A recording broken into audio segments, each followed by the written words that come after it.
virtually. Should we give another minute then and see if Yep. some other folks join us? Then take it away. All right, well, I'm happy to introduce Gabe Hrynick, who is currently Associate Professor of Anthropology at University of New Brunswick. And Gabe is one of our own in anthropology. He earned his BA from University of Maine in anthropology in 2009, followed by a master's degree at University of New Brunswick in 2011 and a PhD from UConn in 2015. So he's here to share some of his work titled The Devil's Head Site at the Late Woodland to Contact Period Transition in Downeast, Maine. And this is an affiliation talk with CCI. So with that, Gabe, welcome, and I'll let you take over.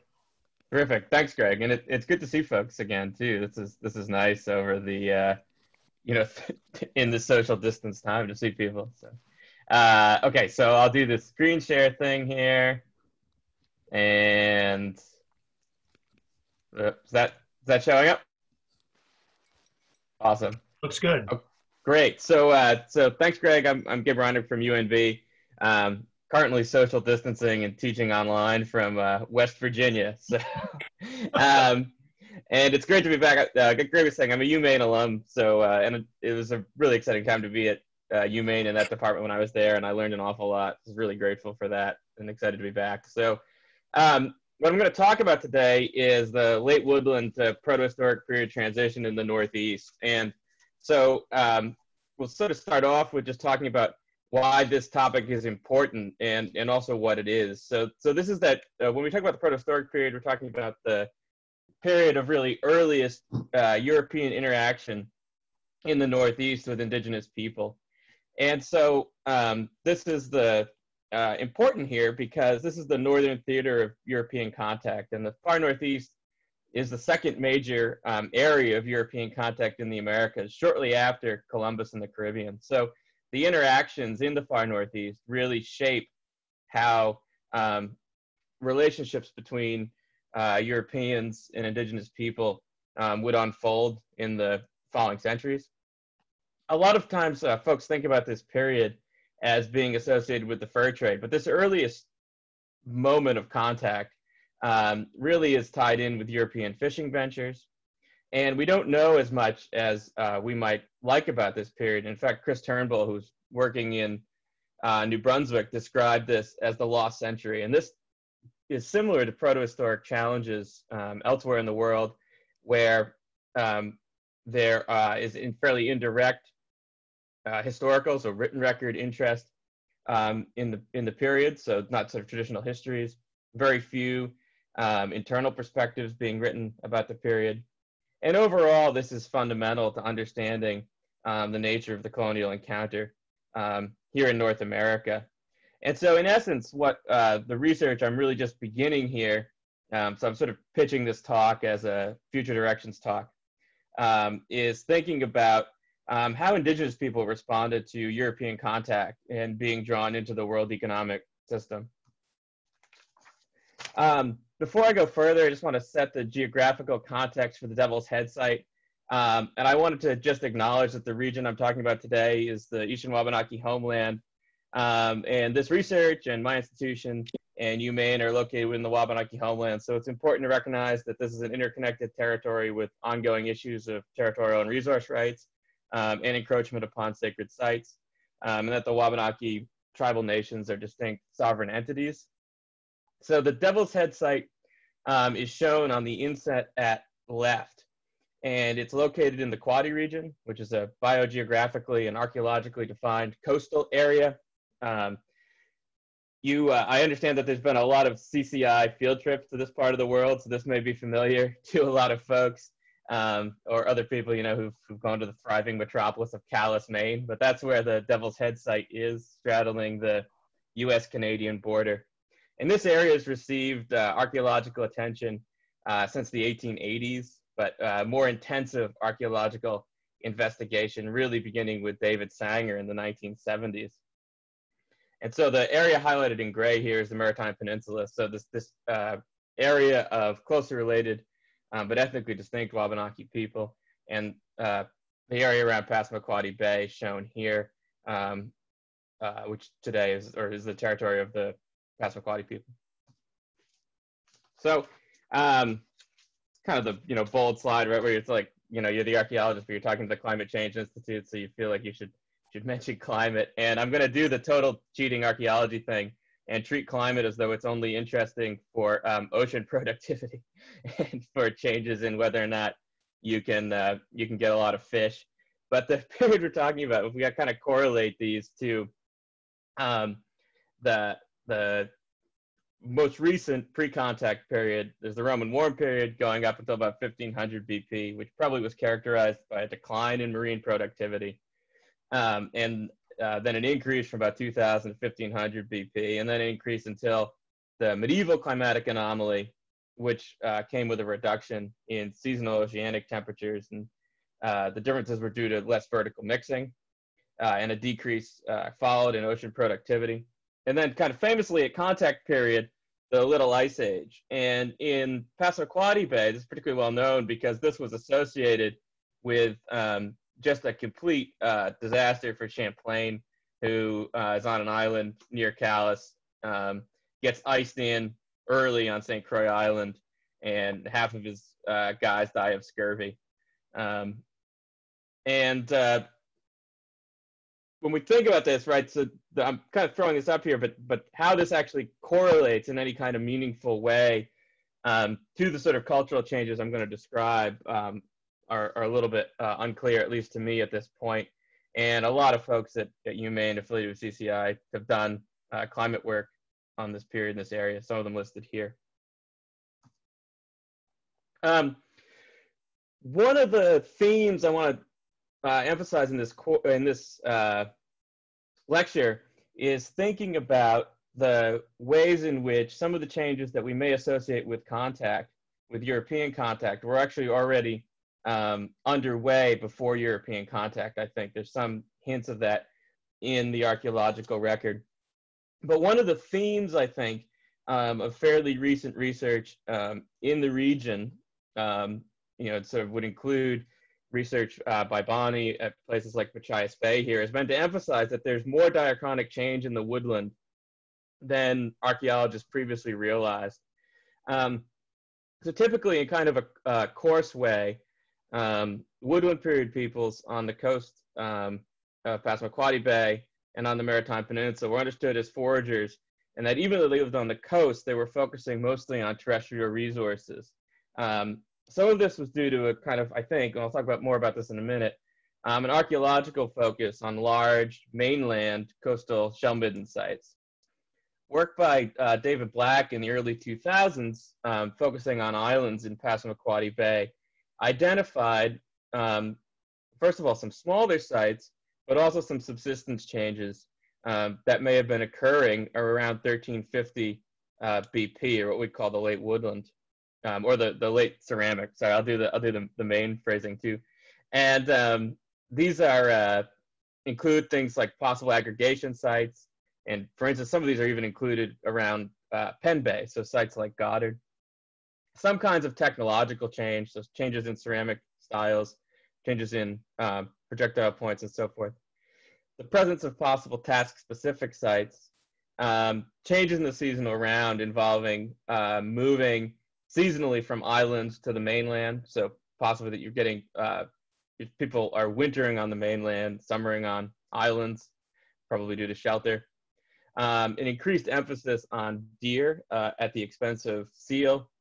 And in a kind of loose way, if we conceive of hunter-gatherers as either having these kind of direct, quick return foraging strategies contrasted with some more delayed return approaches, probably an increase in that, and probably an increase in logistical mobility. And so to give you a kind of structure, David Black talked about this with homage to Neil Young. He kind of said it's out of the blue and into the black. And this picture at the left kind of shows this. You've got a very typical, structurally very typical, middle woodland shell-bearing site at Reversing Falls, shown here at the top. You see urchin, you see mussel, you see white, which is soft-shell clam. And then these thinner ones, like at Devil's Head, that we'll talk about in a minute. So part of the reason it's important to think about this change is just to start to disentangle a lot of questions that maybe exist about the idea of European contact bringing about abrupt change, and many of these things may be already going on. And so, for instance, this may be something that archaeologists in the region that we've been a little late to compared to historians. And so this diagram is essentially just modified after Vincent Ericsson's chapter about the Passamaquoddy and the Maliseet in the Handbook of North American Indians. And so you don't need to necessarily believe the details of this diagram, but the point I want to make is that while archaeologists have sometimes imagined pretty abrupt changes at European contact, historians, sort of summarized by Ericsson, have recognized that there's lots of ambiguity about when these changes start. And so if you imagine the bottom being roughly, early contact, and then the various changes indicated here, just trying to infer kind of major anthropological changes and when they began. In addition to this, one of the things that happens here is that if you imagine the x-axis here refers to different places, so that at least in Ericsson's conception, he's seeing that some of these changes occur in different kinds of places. So we've got temporal variation and we've got geographic variation in these cultural changes, even within the Wabanaki homeland. And so one of the things I think it might be useful to kind of tease out here, and in these kind of developing research projects, is trying to figure out when some of this stuff starts and how much of this stuff actually was already starting below the line here, right, where Ericsson's line is. What sort of changes are we looking at? We don't have a good baseline. Can everyone hear me okay? I just wanted to make sure. Great, thanks.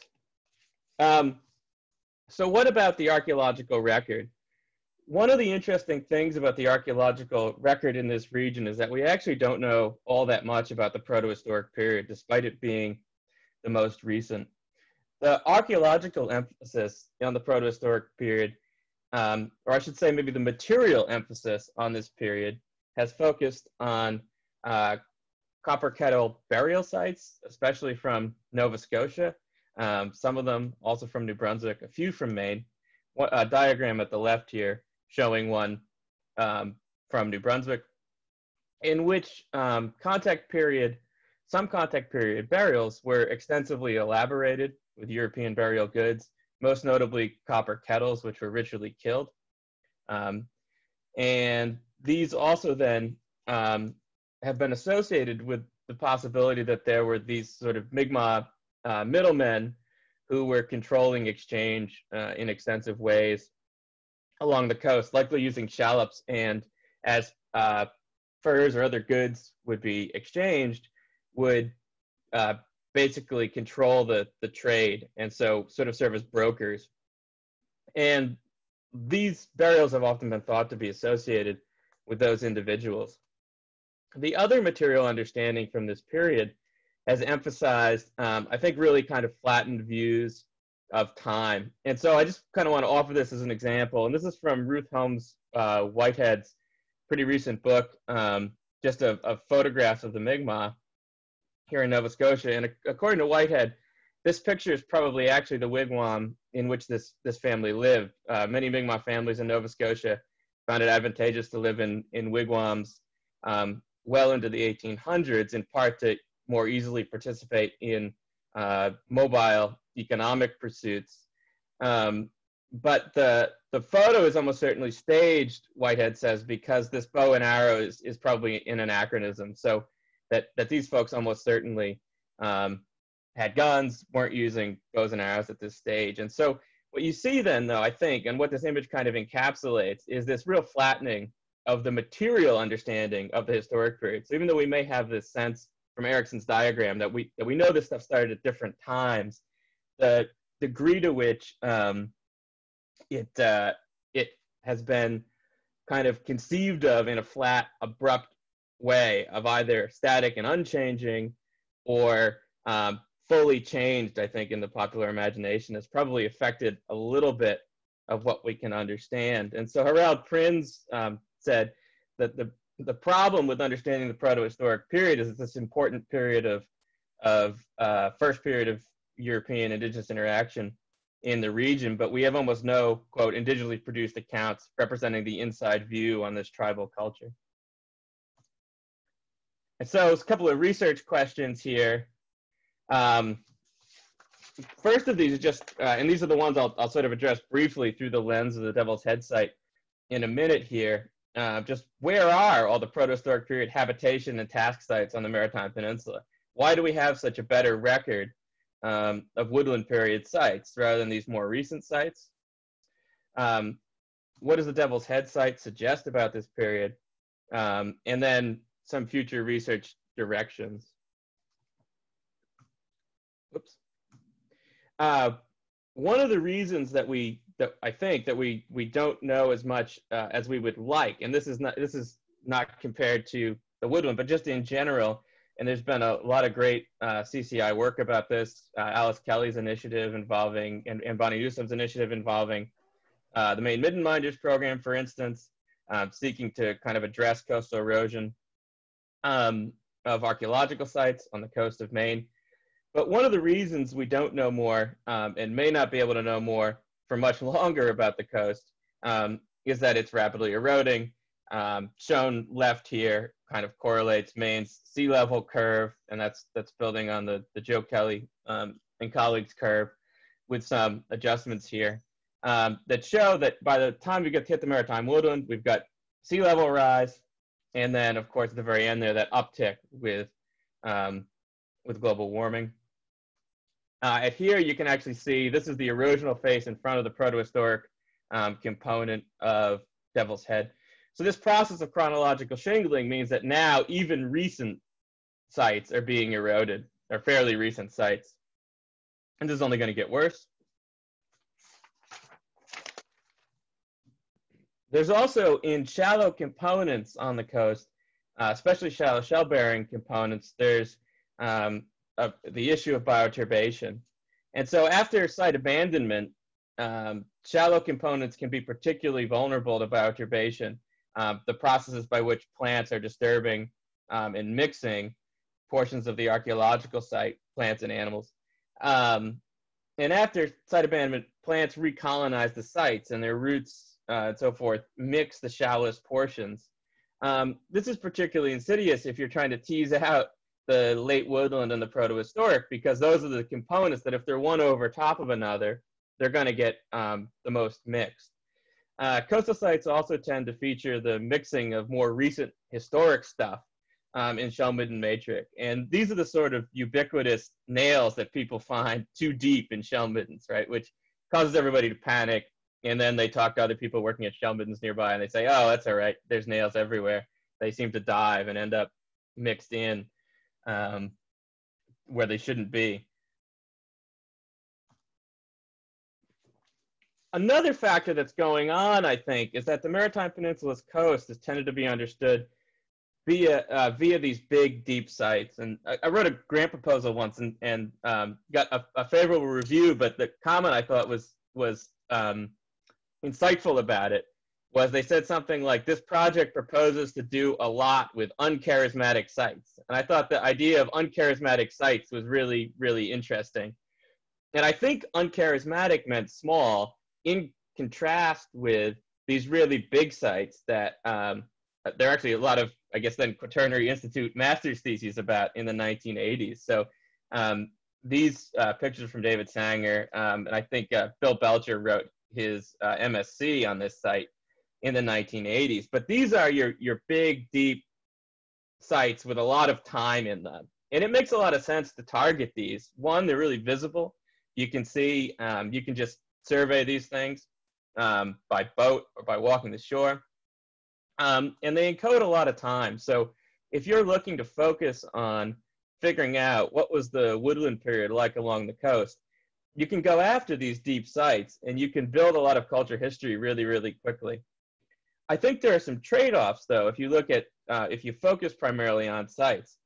And one of these is that you've elevated the chance for stratigraphic mixing within these shell midden matrices.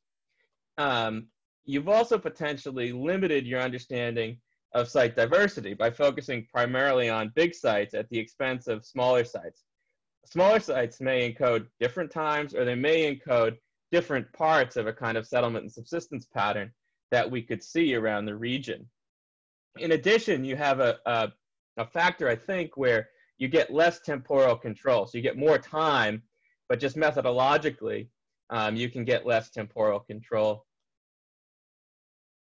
And these are the kinds of sites that really have shaped our regional coastal models, I think. When we think about shallow sites, we've started to look at more of these in the archaeological record recently. And just one of the points I'd like to make in this talk, as we're archaeologists are working more in this on these projects, is just that I think these little sites, these smaller sites, are pretty important. And I think that they are particularly important maybe for better understanding the late woodland and the protohistoric transition, where it seems like, at least in the Quadi region, we're starting to see more of them from this period. And shallow sites seem as though they may contain temporally distinct components and emphasize site diversity. Yet they also offer some of the taphonomic challenges that we mentioned. One of the telling moments I thought about realizing this and kind of understanding the contrast between small sites and big sites in the archaeological record was Brian Robinson came out and visited Devil's Head at one point when we were excavating it, and I don't think he said messed, but something like David Sanger would never have messed around with a site like this, so going after the big charismatic ones. And it turns out that as we're starting to identify more of these contact period sites in the Quadi region, we're seeing that they are these small, fairly specific sites. So these are the protohistoric sites, except for Devil's Head, of which I'm aware, in the Quadi region. And so Patton et al. Recently presented on a protohistoric site that lacked indigenous pottery or scrapers, but had lots of local lithics. Midden had soft-shell clam, whelks, fish, birds. The ledge site, which had no artifacts, but had soft-shell clam with urchin, a variety of fish remains, and possibly the campsite. We don't have any in the Quadi region of these big, elaborate copper kettle burials that I'm aware of. This is also against the backdrop that in the late woodland, there's also just an increased recognition of kind of task-specific sites. So Jesse Webb did his master's thesis at UNB a year or two ago on a site, BGDS 15, which he argued is a specialized tomcod fishery. So tons of tomcod remains and not much else there. It's a natural fish trap. So turning quick to Devil's Head here, this slide is kind of a summary of why I think Devil's Head is a useful site for conceptualizing some of these issues. The first of these reasons is that Devil's Head, located near Cowes, is on a bend in the St. Croix River here. And what it encodes is a series of spatially discrete, but in a close area, of protohistoric and late woodland components. The dates are laid over these, and I've also calibrated the dates at the bottom here. You can see for kind of a referent, a little dotted line for when Champlain was at St. Croix. So you get a sense of the temporal overlap and not of the late woodland and then the protohistoric components. One of the, and in terms of site structure, Area A is characterized, it's got a wigwam feature and a small kitchen midden. Area B, small protohistoric shell midden. In Area C, there's just a wigwam. There may have been a midden there before. In some survey notes from the 90s, it seems as though, from the early 2000s, it seems as though there was the tail end of a midden that's now probably eroded.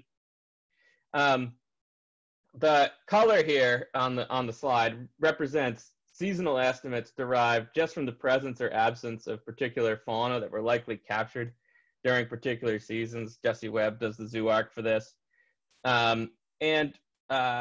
These are, so we see likely, I think, a cold to a warm season transition in the use of this area from the late woodland to the protohistoric period, to the contact period.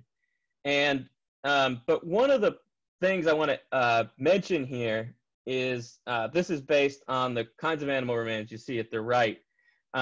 When he was doing this, Jesse pointed out that the fish fauna, such as in area B that we're looking at, can be dried or smoked. And at least hypothetically, he was a little wary of inferring seasonality from those species. And so one of the things that we've been doing to try to tease this out a little bit more is Dave Leslie's doing isotope studies on the terminal growth bands of Maya arenaria, or softshell clam here. This is similar to the work that Kate Pomprian and Emily Blackwood have been doing elsewhere in Maine. And these analyses have sort of suggested that it's possible that Area B is actually cold season using oxygen isotopes. And if that's the case, it would be interesting because we still see a shift in what people are doing economically, but we may be looking at stored fish remains, which would be really, really interesting, I think. So there's also the question just of why are people shifting here? You know, so why is there the slight shift in location? In terms of the archaeological signature of the protohistoric period, one of the things that is interesting about it is that they're actually, I think people sort of think, well, there's European contact and there's an influx of European stuff. That actually doesn't seem to be the case. This is the entire Euro-American artifact collection from Devil's Head, and it consists of an unknown, I don't know what this thing is at the top left. It's pewter and it's got a gold band. So if you know what it is, that'd be great. And at the bottom is a trade bead very similar to ones from St. Croix Island. And then at the bottom right is a piece of cut European copper associated with a beaver dentary, which I think is interesting as well. This relative lack of European artifacts is another reason that it may be difficult to identify protohistoric sites. What we do see, though, is in one sense a real continuation of pre-contact lifeways into the protohistoric period. At the left here are shown areas C and B, those protohistoric areas, and we see fairly abundant continued use of stone tools, but we see a lot of morphological diversity. So we don't see a really kind of, at least to my mind or way of thinking, a diagnostic stone tool that I would associate with a kind of protohistoric occupation here. The diversity itself may be interesting in that it might suggest expanded interaction, and that was, you know, is this a kind of ethnic mixing thing, which would be interesting, and that was one of the ideas that we wanted to explore. And I'm going to apologize here in advance because I didn't include the ceramic stuff because I figure that Bonnie and Matthew and these people can talk about that much more elegantly than I can. So so apologies to them, but they're the ceramics people anyway, so I'll let them deal with it. So we said, okay, well we'll take the lithic material. Let's take lithic materials and see what sort of interactions are suggested here. And we found a couple of things, and one of these was that it seems like in the protohistoric period, if we're using lithic material as just a proxy for indigenous interaction over long distances, that there's a substantial increase after contact of indigenous people either going long distances to get toolstone or exchanging toolstone over long distances. In areas B and C, we see an increase in Munsungan chert, which is from far northern Maine. And we also see an increase in Minas Basin chert from Nova Scotia, and probably Washtemoic chert in a slight way from the interior of New Brunswick. Why these are confined to different areas in the protohistoric, I don't know. It could represent different canoe trips, for instance. You can come up with a variety of sort of hypothetical examples, including just reduction events, right? That as you're making stone tools in particular areas, that's what's going on maybe, and this is how it works. Or perhaps the sites aren't perfectly synchronous. But anyway, one of the points here that I think deserves further exploration in the protohistoric period is just that it seems like the story here is as much about expanding indigenous interaction over long distances with other indigenous people or with other indigenous known places as it is about interaction with Europeans. So that may be, I think, one of the ways that we see interactions playing out here. But one of the reasons this is interesting is that David Sanger noted that in the late Woodland, there was already evidence for expansion of these indigenous exchange routes. So to what degree is this just an amplification of processes that were already underway before contact?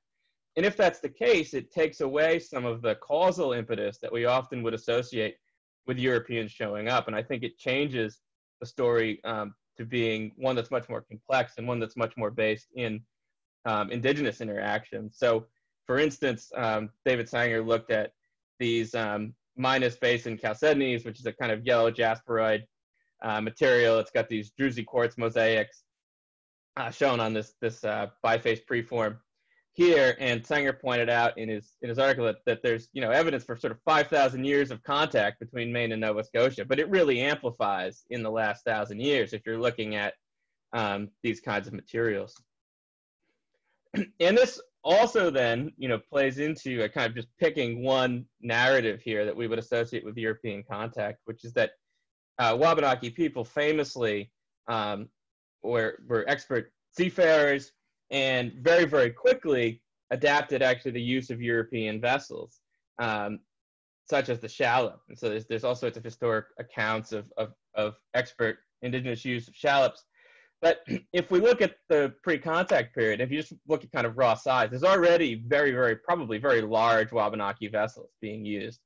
For instance, there's accounts of, in the historic period, Wabanaki people making ocean-going canoes that aren't that much smaller than shallops. And so I just kind of want to point out here that I think one of the things we should really be looking at are these questions of what of the protohistoric patterns that we see might we expect to actually have their roots before contact, and how would that change our story about causal relationships in this region and about interactions in this region?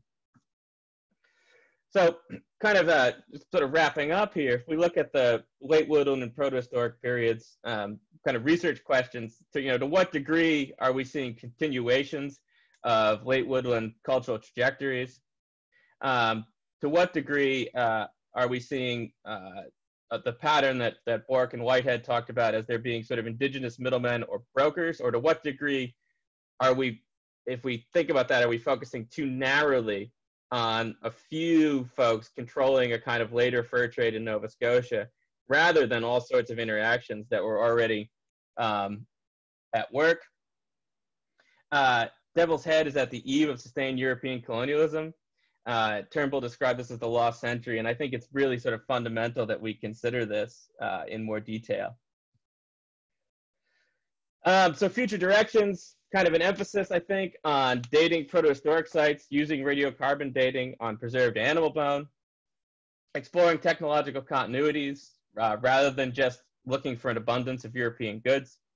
I think a focus on a variety of habitation sites that we're increasingly aware of and trying to build regional comparisons would be valuable. So for instance, Machias Bay, but we also have one in Nova Scotia, ALDF 1, all the Canadians, very elegant site names.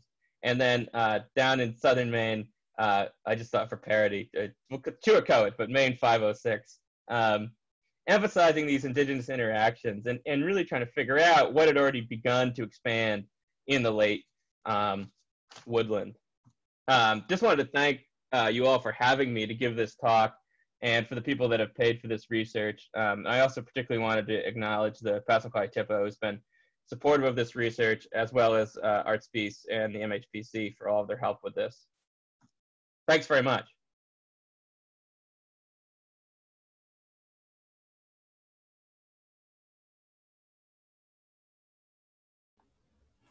Thank you, Gabe. That was that was wonderful.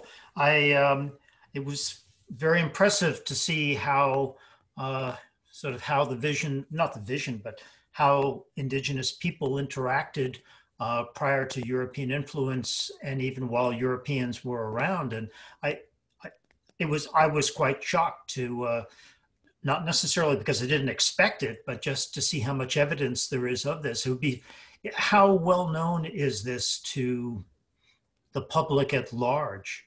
It's a very important story.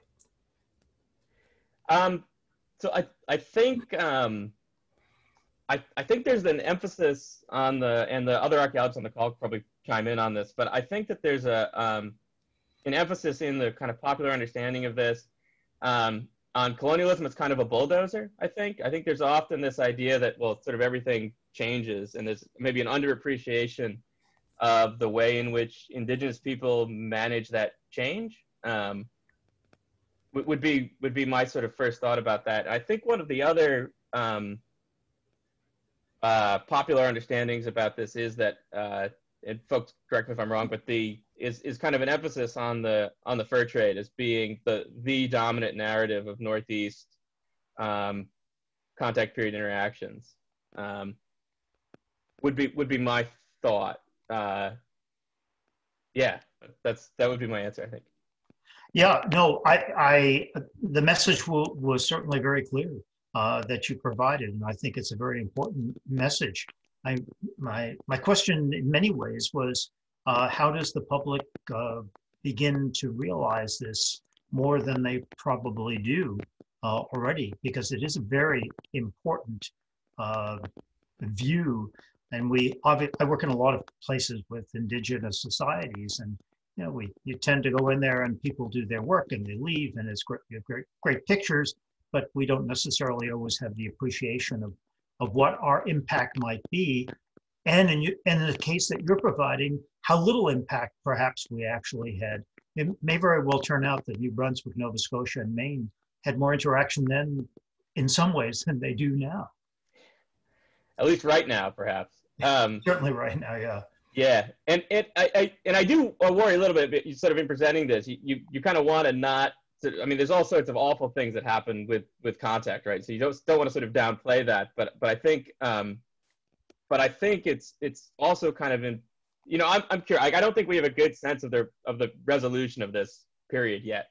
I think I think there's like a lot of interesting site formation challenges here, ranging from shallow sites to erosion, and I think changes in the seasonal round, persistence of hunting and gathering lifeways. I think there's some really big kind of just anthropological questions here in the region, sort of just among them, like what does it really mean to have this kind of persistent hunter-gatherer lifeway along the coast in this context that is also changing, and the reasons for change are not particularly well understood. That's been kind of a theme in the anthropological literature lately. Well, going back a ways, but maybe amplifying more recently. And I think there's potential contributions here where we start to think about economy and hunter-gatherer culture change,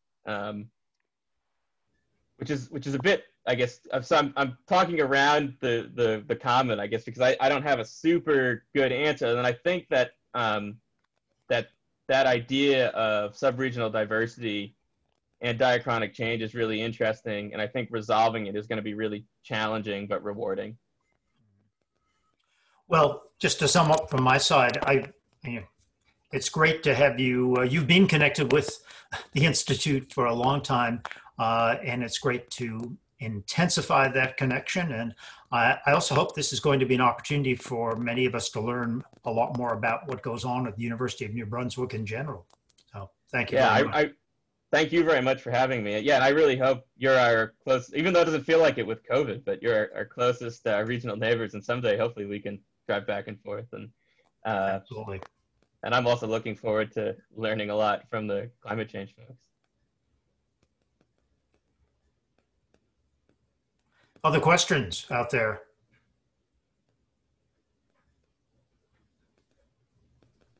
I'll ask a question. I know admittedly very little about Maine archaeology, actually, but I'm curious to know what kind of an ethnohistoric record is available to understand sort of the protohistoric and early historic era, if there is one at all. Yeah, that's a good question. There is one. It's spotty. You get missionary, like fairly early missionary accounts. Guys like Leclerc are writing these missionary reports, and they tend to be kind of interesting, actually. So the focus on material culture in those reports is, it's marinated in all the sort of stuff people tell you to watch out for when you're using ethnohistoric accounts, right? Like, it's really focused on men. It's very worried about conversion, and so you get those kinds of questions in it.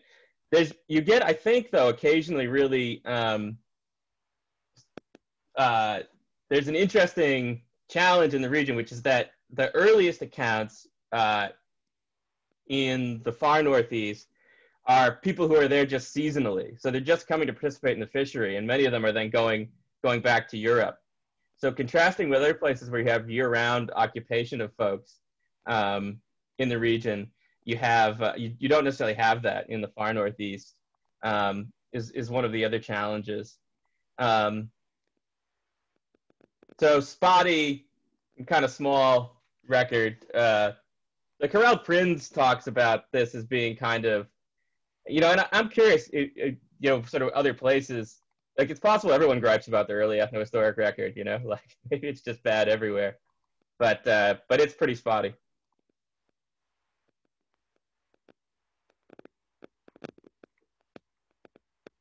Oh, I think you might be muted up. Do this. Okay. To ask from the other side, we have the written records of the missionaries, the fishers. Is there anything from the First Nations or Indigenous oral traditions talking about these first Europeans arriving? There are. I mean, so for instance, there's the thing I think is the most interesting is that they're potentially the first contact is encoded in the petroglyphs at Machias Bay, which Bonnie would have more to comment on than I would probably, but the but symbolism of ships arriving in Machias Bay, where somebody actually appears to have kind of etched, probably shaman etched in the actual symbol of a ship showing up. So we have some sense of that interaction, and there are. The name is totally slipping my mind right now, but there was a recent study about this, thinking about Wabanaki kind of ontologies or ways of viewing the world, and thinking about kind of Wabanaki perceptions of six worlds, and how these may have interpreted their understanding, Wabanaki understanding of Indigenous contact, and sort of how you might view it through a kind of religious perspective. So there's a variety of those kinds of accounts. It's kind of beyond my expertise to sort of interpret those. So I'd be curious what other people know or think about those. But those would be the examples that leap to mind. Thank you.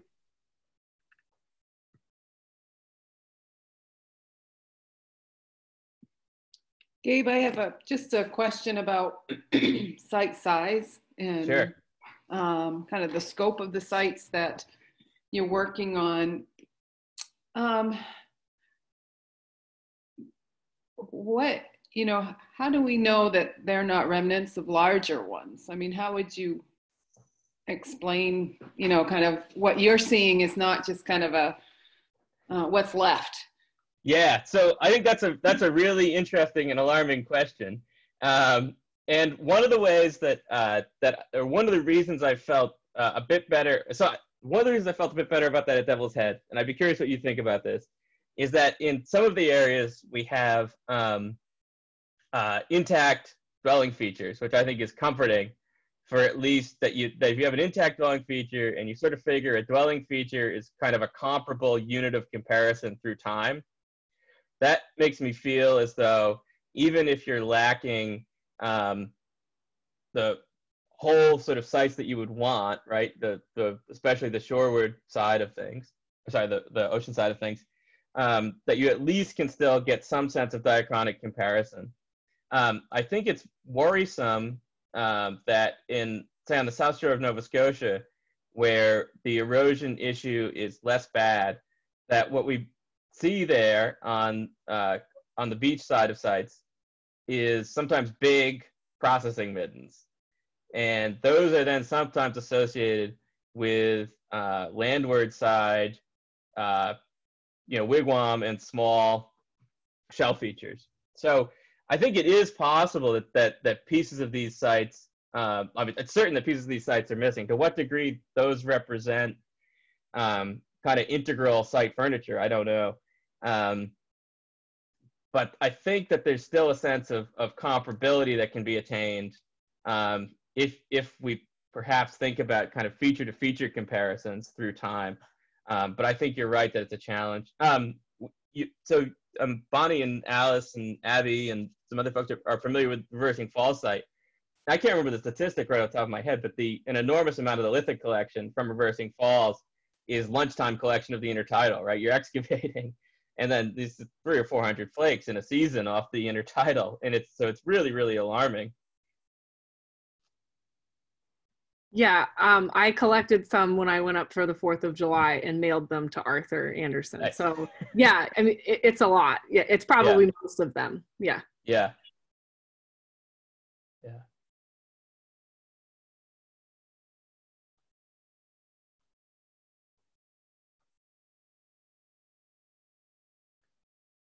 My cat who made a brief guest appearance. That's like the new Zoom treat. Just the Maine Coon cat shows up. I have a kind of unrelated question, but have you ever had problems with looting in like Nova Scotia, New Brunswick area, or really in Maine? I know there's been a few instances in Maine, but like, is it a prevalent problem up there? Because I know that's part of the reason why public dissemination of information can be tricky. Yeah. So first, I'm just so relieved you didn't ask about the isotopes. I was really scared of that. It is. So, it is. It's, and I have no idea what like the most prudent way to kind of deal with this is, but I think it's the worst it seems to be is at very secluded places in Nova Scotia are heavily looted. So places that have fairly easy access with a boat, but are fairly difficult to access on foot are pretty heavily looted, it seems like. And it kind of makes sense, I guess. So like crown lands that are hard to get to. So a couple of seasons ago, I was doing a survey in Nova Scotia and found a site that's, or not found a site, but visited a site that is reported as early as the 60s in the Yarmouth Museum has got records of collectors. And it's the only site I've ever seen that's 100% looted. It looked, it was in stacks of flakes and ceramics. They sort of sorted them out to like find I guess they were just looking for projectile points. And and that would fit into that mold of being really hard to access. So the guy I was working with, we waded out because you have to sort of wade to it unless you're on a boat. You can go at low tide and that kind of thing. So yeah, it's a problem and it's distressing and it certainly limits what we can know.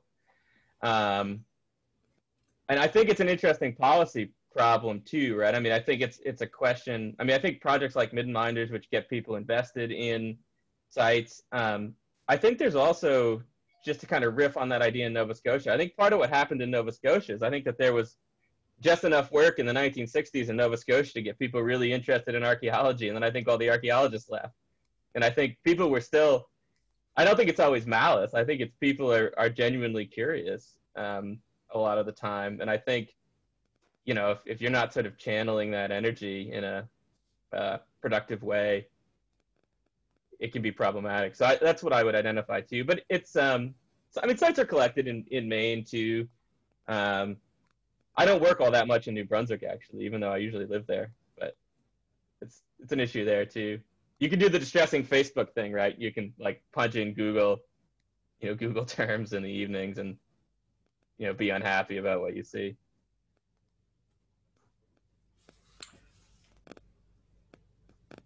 Okay, well, thank you.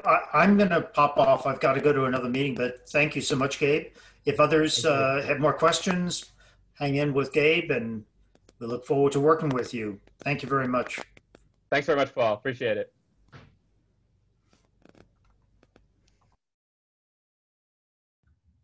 If you want to talk about isotopes, we can. I really don't, Emily, actually. But at some point I actually do. No, I want to ask you about strontium, but not while a bunch of people are watching and can hear how little I know about isotopes. Okay. Thanks, Gabe. It's good to see you.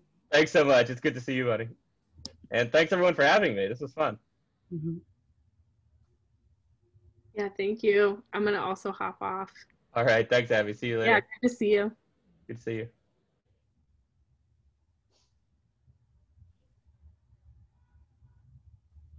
I'll Hey, also be Gabe, going. sometime about sorry. first.